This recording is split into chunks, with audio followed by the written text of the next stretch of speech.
નૌકાદળ અને ડીઆરડીઓએ સ્વદેશી મલ્ટી ઇન્ફ્લુઅન્સ ગ્રાઉન્ડ માઇનનું સફળ પરીક્ષણ કર્યું. ભારતીય નૌકાદળ અને રક્ષણ સંશોધન અને વિકાસ સંગઠને સ્વદેશી રીતે ડિઝાઇન અને વિકસિત કરેલી મલ્ટી ઇન્ફ્લુઅન્સ ગ્રાઉન્ડ માઇનની સફળ પરીક્ષણ ફાયરિંગ પૂર્ણ કરી છે. આ માઇન આધુનિક સ્ટેલ્થ શિપ્સ અને પાણીની નીચે ચાલતી સબમરીનો સામે કાર્ય કરવા માટે ડિઝાઇન કરવામાં આવી છે, જે ભારતીય નૌકાદળની સમુદ્ર યુદ્ધ ક્ષમતા વધારશે. આ સિસ્ટમ ડીઆરડીઓના નૌકાવિજ્ઞાન અને ટેકનોલોજીકલ લેબોરેટરી, વિશાખાપટ્ટનમ દ્વારા વિકસાવવામાં આવી છે. MIGM એ વિવિધ સેન્સર્સથી સજ્જ છે, જે ધ્વનિ, ચુંબકીય અને દબાણ જેવા પ્રભાવોને ઓળખી શકે છે, જે નૌકાઓ દ્વારા ઉત્પન્ન થાય છે. આ માઇનને નૌકાઓ, સબમરીનો અને અન્ય નૌકાદળ પ્લેટફોર્મ્સ પરથી તૈનાત કરી શકાય છે, જે તેને વિવિધ ઓપરેશનલ પરિસ્થિતિઓમાં ઉપયોગી બનાવે છે.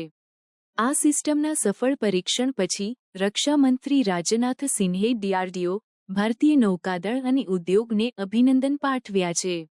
તેમણે જણાવ્યું હતું કે આ સિસ્ટમ ભારતીય નૌકાદળની પાણીની નીચેની યુદ્ધ ક્ષમતા વધારશે. MIGM સિસ્ટમના ઉત્પાદન માટે ભારત ડાયનેમિક્સ લિમિટેડ, વિશાખાપટ્ટનમ અને એપોલો માઇક્રોસિસ્ટમ્સ લિમિટેડ, હૈદરાબાદ જેવા ભાગીદારો જોડાયા છે. આ સફળતા ભારતની આત્મનિર્ભરતા તરફ એક મહત્વપૂર્ણ પગલું છે અને દેશની રક્ષણ ક્ષમતાઓને વધુ મજબૂત બનાવે છે.